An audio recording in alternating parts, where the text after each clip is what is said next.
Mwancho murireria wigitasania kisi hot na wakirembia muna singincho yogo sanga amonintwe na anene muno kugenderera kuimanya riagasi ni gukorekana korwa sorro kongorwa gusi nja samaritane ni gonkuru kwa nyipto Dennis wasina bwancha ondangeri kuntu ni wontete gukwanira igoro ya county cha gusi county ya Nyamira ni county ya Kisii lakini rero ni wontete guchakira county ya Nyamira asingencho amangana narigiga agendererete.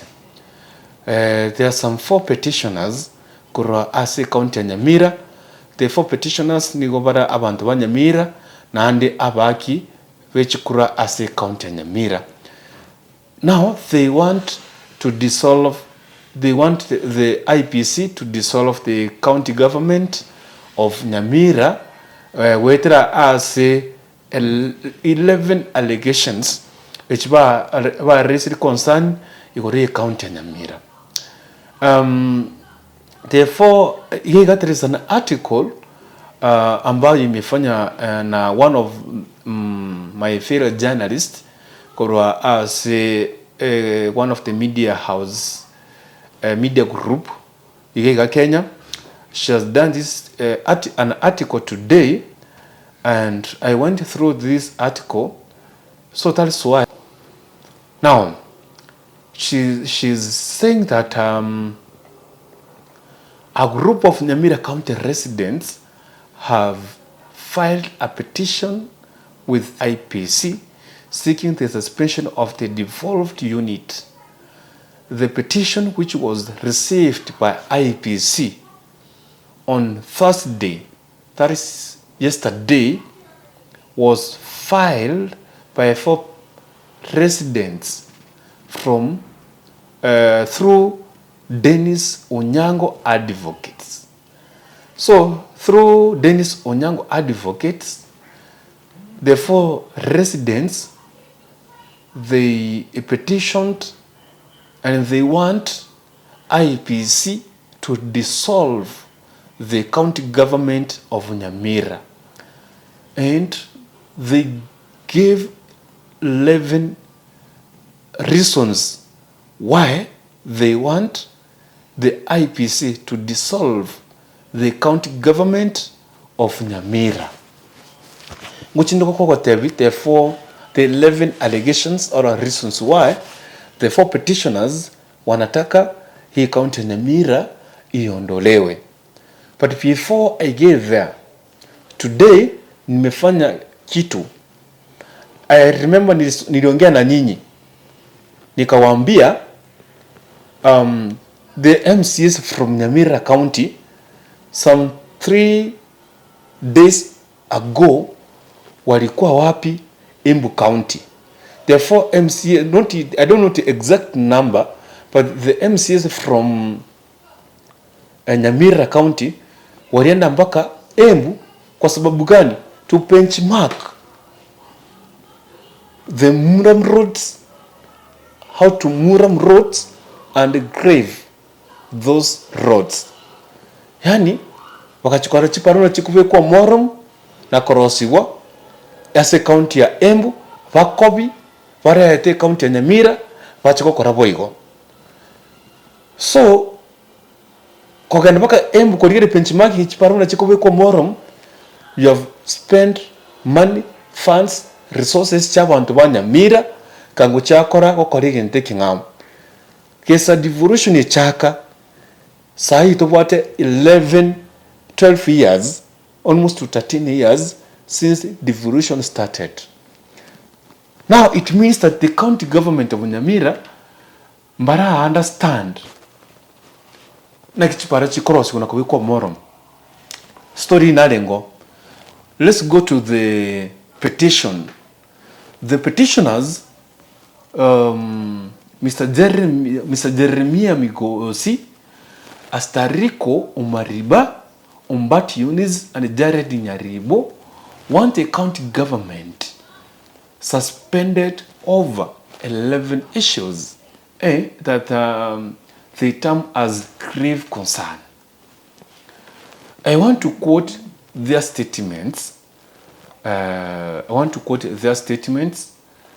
those petitioners, our clients are residents of Nyamira County.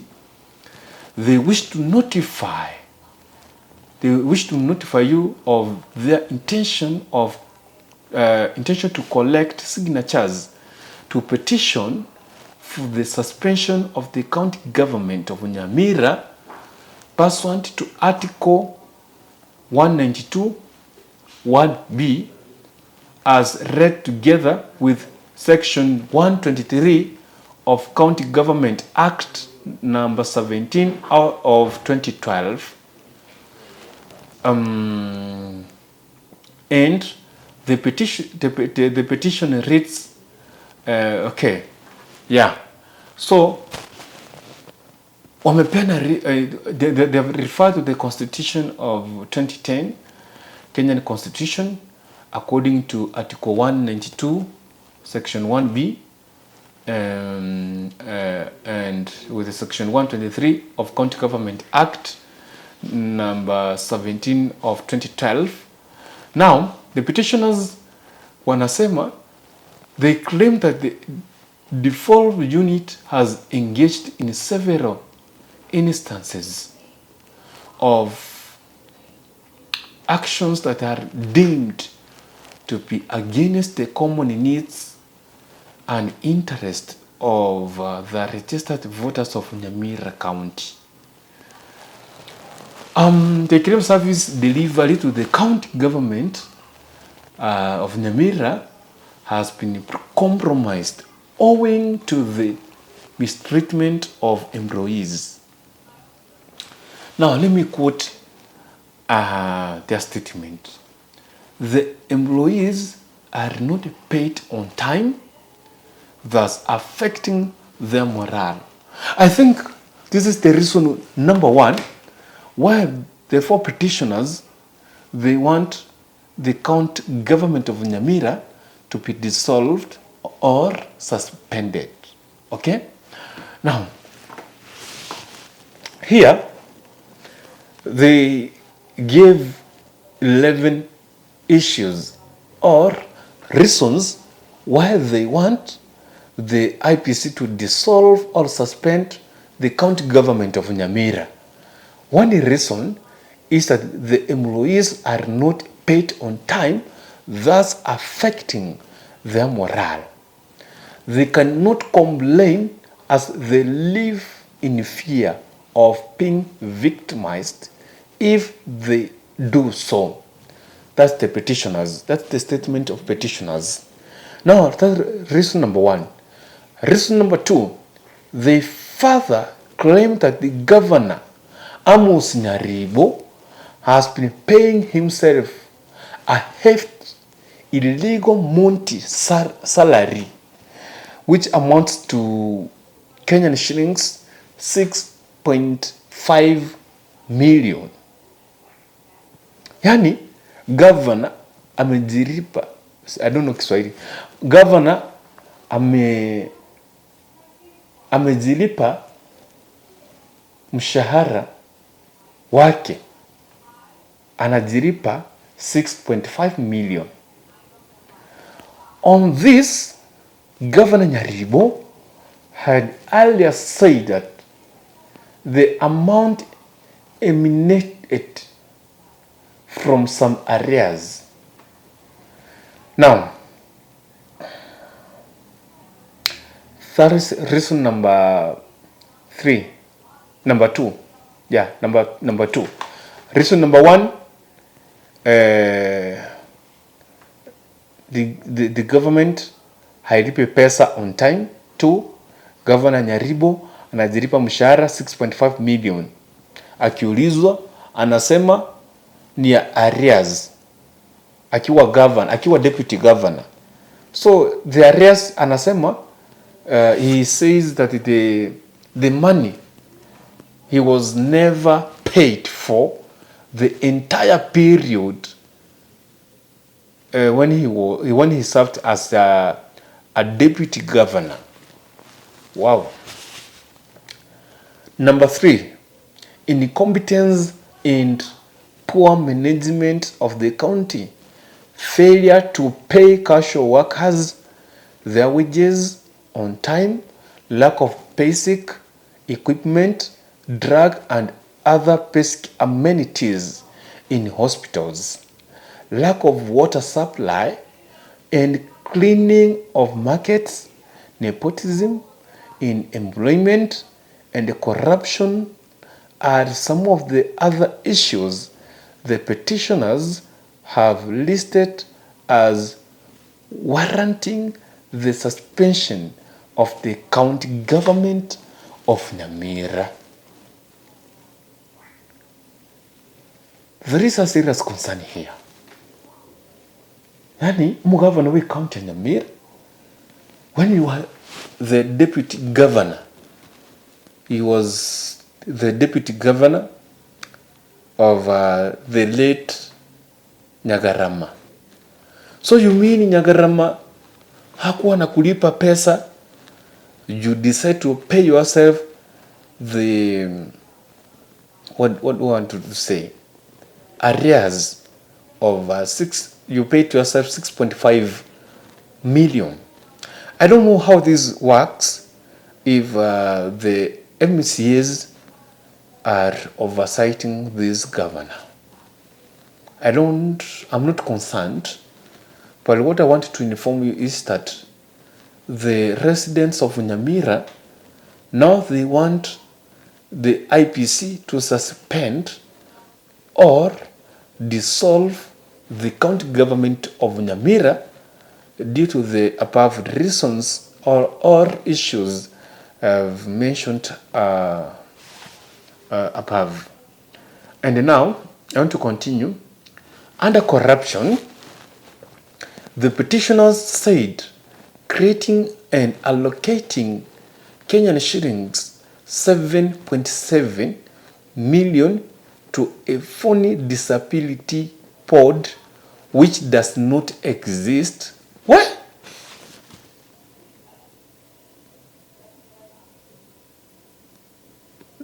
I want to repeat this statement. The petitioners who want the county government of Nyamira to be dissolved or suspended, they are saying that under corruption, creating and allocating Kenyan shillings 7.7 million to a phony disability board which does not exist. So the board doesn't exist. Money has been budgeted for and appropriated for the corruption of Riamugaka Bridge in Mukeira, but no sign of construction works on site several months later. So they allocated some money for the construction of Mukeira Bridge, Riamugaka Bridge in Mukeira, but hawajafanya kitu. A number of stalled projects and white elephants, including Nyamusi Hospital, I think I know here, which was built by the previous governor, but has failed to equip, and the governor's residents are some of the allegations. In fact, Nyagarama, who is the late, started some projects in Nyamira County, but up to date is almost 7 years or 5 years. Let's say 5 years, but nothing has been done. Let's say 4 years at least 4 years. Lakini since the Nyaribo took over, those projects are stalled. Other issues are adverse and damning auditors' control of budget reports for the financial year 2023-2024, and they failed to conduct public participation before initiating any projects, and initiating projects on whims, which projects are rarely ever completed anyway.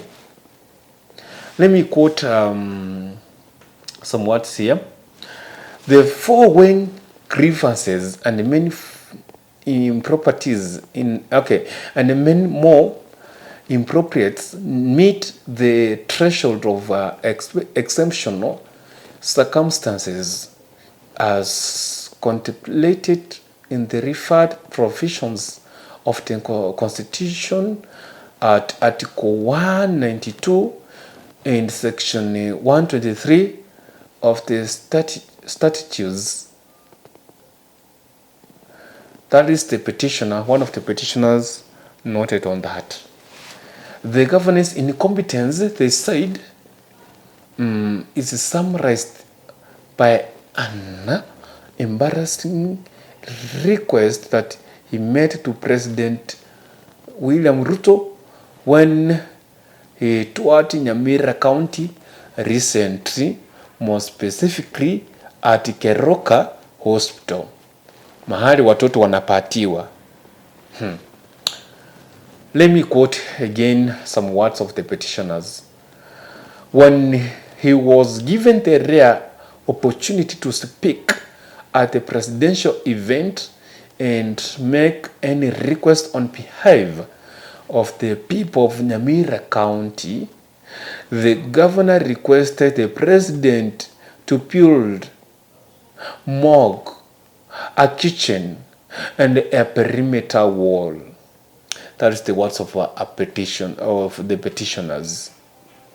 The petitioners alleged that the object incompetence and excesses by the executive branch of the county government have remained unchecked and in fact condoned by the assembly owing to both the utter incompetence of the ward representatives, those are MCs, and bravery of the ward represented by the governor. Those are the words I'm quoting from the petitioners. Now, let me quote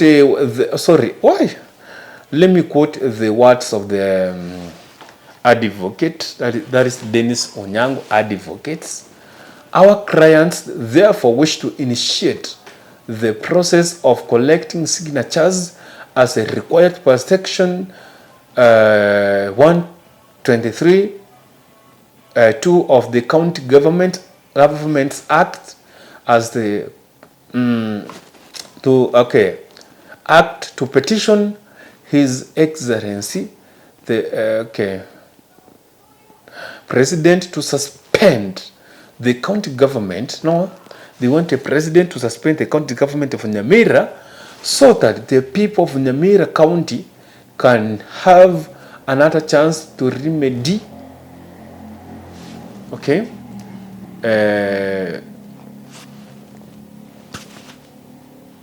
To remedy.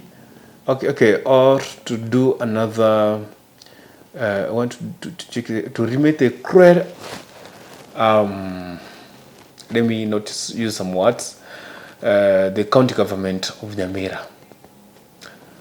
Kindly, therefore, advise us on the legal requirements and procedures. Now, those are the requests from the advocate. They are requesting the IPC now to guide them as they want to dissolve the county government of Nyamira. Kindly, therefore, advise us on the legal requirements and procedures to undertake the process of signature collection to facilitate the petition under Article 192 of the Constitution of Kenya 2010 and the County Government Act, that is number 17 of 2012. Now, when the Gen Zs walienda kwa Nyaribo,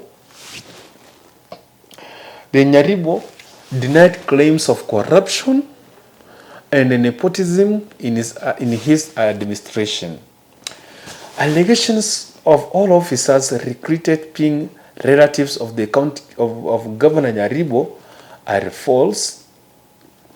Recruitment is done by County Government Public Service Board and meets all the legal requirements, including regional balance, age, gender, minority, experience, people with disability, PWD.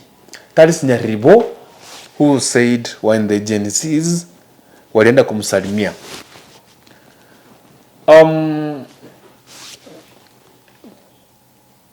I think on the alleged misappropriation of funds, Mr. Nyaribo referred to the Auditor General Report of 2022-2023 financial year, which the Gen Zs had cited to crucify him.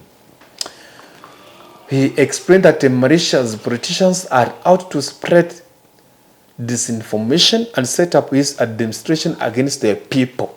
Those are the words of Nyaribo, the governor of Nyamira. But according to these 4 petitioners, who are the residents of Nyamira, as they want the county government of Nyamira to be dissolved or suspended, giving out the 11 reasons why they want the county government of Nyamira to be dissolved or suspended. Now I'm here to check on this. But what I want us to understand, after this one, kesho Mambi, I'm doing Yakisi County. So we want to check on these governments, county governments, chagusi ngichi wakora. Okay? Okwani na mangana county government of Nyamira, I think is upon to the IPC now. Pare na machieve, I mean the legal procedure what way if the president can suspend or dissolve the county government of Nyamira, egereba akachikurabuya afresh, so that wanyole leaders waripatageti. But again, I want to concur with the petitioners. The petitioners, what I want to tell you is this: keep checking on these governments of Nyamira. Check on this government. Musiogope. When the MCs went to when the MCs went to where? I'm sorry. When the MCs went to the Meru County, not Meru but Embu County, to benchmark Muram roads on how they are done, I think they spend money, county government funds, a lot of money was used here. Niliona a certain MCA from Nyamira County responded on my post concerning the MCAs of Nyamira County went to Meru County, Embu County to benchmark Muram roads. The MCAs accused me as a journalist that he wonder how some journalists are operating. But I want to promise you this. I'm going to get the full report. Walitumia pesa ngapi kwenda Embu County, walifanya nini, so that watu wetu wafunguke macho. Kwa hii generation, this era we are, watu si wajinga. Just check on, angalia hata MCA akifanya barabara, ask him pesa ni ngapi zilipeanwa kwa hii barabara, give us the documents. Barabara ikifanywa, give us reports, pesa ngapi imetumika. Mwate bete makaraba tiabe kwa ipare yiga, makaraba tiarenga abekire ipara ne kore standard, ipara ne rosiri ikaba abandi bakubeka moram para tiri kutachiru. Na ningi some parts of why is this? Was it Virongo ward? Nilikuwa not Virongo, but I don't notice what sijui ni kama nyane the exact ward ine kiko kwa tinsa mutanya ribari masaba. Na ningi ase ward yiga pare bekiro moram lakini teta chiri wani bekiro moram mubata magena akwanda negari at a low speed turi kumnya kigari ngora yani para ukaibwate bitongo lakini no moram mubekire tutachiri. We want people overcheck economic projects chiko korwase chinsa mochino, either the county government is doing that project, national government or any leader. Check pare kuru up to the standard, a project kuru up to the standard. Okay, that's all what we want. Sawa. I'm not fighting any leadership, and I'm not interested to fight any leadership Gusii, but I want to shed some light to the people of Gusii region. We gora maiso bamanyenga banta baturire mono. If you remember nkine tinina karore karabantu seitari ekarabari ngikore machipara bari wakarambe abantu bebinyoro bacha namakombe bari mepare iga namakombe, lakini imyake people pay tax. Anyway, nchengo to Dennis gosina bonto ndangiri kuntu. See you as a video ko bwatia neyega ekoro kwa Kisii Hot TV. Bye bye.